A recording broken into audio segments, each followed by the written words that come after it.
Video. Just got my new Autel, the maxisys 906bt. Got it a couple days ago. I think I paid $12.99 on Amazon. I own a mobile diagnostics business and been doing it for a long time. Started out back with the OTC tools and then Snap-on, and nothing really ever impressed me too much. Then I went to the launch system, which it was okay, but had a lot of quirks. Then I found the Autel, which kind of it blew me away at what it could do. Started out with a 908. Then last year I got the 905, the mini. A lot of features on the 908 were exactly the same, but the mini was half the price. And I'm the kind of person that instead of paying $600, $800 for a new subscription, I just buy a new tool every year. I do, put a lot of wear and tear on them. I'm out there in the field every day programming. First bit of advice I would give you is don't buy like the Pro that comes with the J2534, because not a lot of OEs endorse it. I do flashing on a daily basis, and for the difference in price, you can get like the Bosch MasterTech. I also have the Cardac Plus, which I use a lot. The MasterTechs, actually, you can get them pretty cheap, and it's a great tool. And a lot of OEs, like the IHDS for Honda, it works with GM, GDS2. You can program Fords, but that's a whole different ball game. Today we're just talking about the scanner. So I was kind of concerned when I started looking into it, because there wasn't a whole lot of information out there. I fell in love with the maxisys mini, and then I noticed they came out with the ms906 non-Bluetooth, and a lot of the coding wasn't there. Now, for someone that just does your everyday mechanics, that might be fine, but for me, I do a lot of coding. I put airbag modules in a lot of cars. I make keys. I'm a registered locksmith.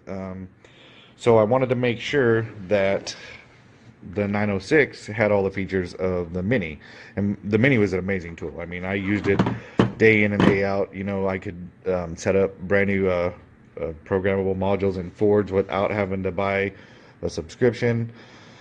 And a lot of what I did notice is, as I got more familiar with the tool, the software is almost identical to the OEs. So like if you were to use the BCM2 with the Ford IDS, when you go into Autel and you go into Ford, it's almost identical word for word.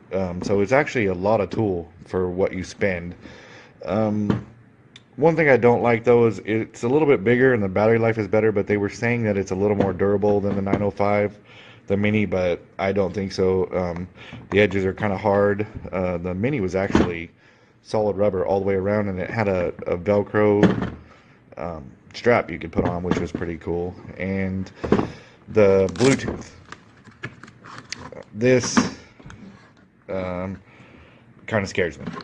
I had the launch system before, and they had the real tiny Bluetooth module, and I don't know how many times I forgot it in the car, and I was lucky enough, except for once, to get it back. And when I had to get a new one, it was a pain, especially with the launch, because their adapter is what's registered for their software. So if you lose the adapter, you're pretty much screwed on the tool. I don't know how Autel works. I've never lost one. And the 905 actually had the really big communication interface, but I guess they gave you a flashlight on this one. Not sure why. Another thing I don't really care for is the case is huge.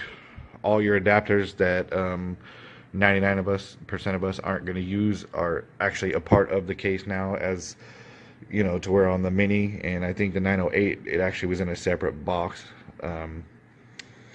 But yeah, I don't really care for that. As for the tool, though, they made some pretty cool improvements. I'm actually going to make a series of videos while I'm out in the field, just to show the power button's actually a little bit better on this one. But some of the things I do like is they added, also this was supposed to be a USA model tool that I bought on Amazon, but it actually has a million like brands you're never going to see, a Cherry or some Photons, Geelys. I have no idea. I've never worked on one of those cars, but there actually is a way to go in and remove them, which I did. So when I go into my diagnostics, they're not just clouding up everything. You know, I just went basic European, Asian cars, stuff that I've actually worked on before. One thing I do like though is they actually took the service feature out of separated it from the diagnostic. So if you want to do programming on certain parts of the car, you can go right into service. And another cool thing I noticed was, where's it at here? Function viewer. If you want to look for a particular function on a car, you can actually go in, search the car, and see if it's something that this tool will do. And other than that, I don't really notice much difference in the software. Like I said, I was kind of worried about it because they were pretty vague on the description, and everything I found online said that some of the coding features, I know on the non-Bluetooth one you lose a lot of the coding, but my main concern was I didn't want to buy the newer 906 and lose features of the Mini, which they're all here, plus some, which is great, and the battery life is awesome as well. You have the shop manager, and it's also got the maxisys. I don't know if you've ever used Identifix, but it's kind of similar. You can go on, and if you have any questions or find any answers to some stuff that you might need to know, just one click of a button. But it does, I notice when your subscription runs out, you can no longer log into that.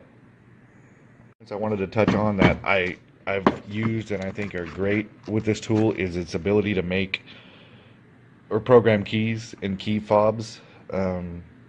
It's actually awesome, unbelievable for what it can do. I bought the SKP 900. I don't know if you guys are familiar with that, but it's like a key programmer tool, and I tried it out a couple times, and then I realized that for immobilizers and stuff, this will do anything that the SKP 900 will do, or a lot of those key programming tools plus some. Especially like me, I'm a registered locksmith, so if you have access to PIN codes and stuff like that, there's almost nothing you can't do key-wise for programming. So it's a really good tool, and it'll do the Ford PATS keys. You don't need PIN codes or anything for that. It'll do. I did a Toyota, added a key like the ID46, or added a fob the other day on a new Kia. It's a pretty amazing tool. As far as adding keys, like I said, it'll do all keys lost and stuff like that, but you're gonna have to get locksmith ID or get access to PIN codes. But yeah, it's a pretty amazing tool, and like I said, I'm gonna do a series of videos as I take it out every day. I'm gonna try and make videos here and there to show you guys it actually being used. If you have anything particular you want to know, you can go ahead and leave me a comment, and chances are I'll either know how to do it, know if it can do it, or may be able to make you a video showing you how to do it. So that's all for this. I just kind of wanted to touch on the tool and let you guys know. Like I said, it's a great tool. There's no reason to go any higher or spend any more money. The 906 Bluetooth will do anything that the 908 will do, or the Elite. You get the vehicle, the J2534 box, but like I said, if you actually go onto the NASTF and look, there's really no OEMs that endorse their J-box for flashing, and I wouldn't chance it myself anyways, doing calibration updates and stuff like that through the actual Autel server. It doesn't sound like a good idea to me. When it comes to that, I always use the OEM websites and either use the Bosch or something from Drew Technologies. So yeah, if you have anything you'd like to see done with it, or any questions, go ahead and just comment down below, and I will get back to you with an answer. Thanks for watching.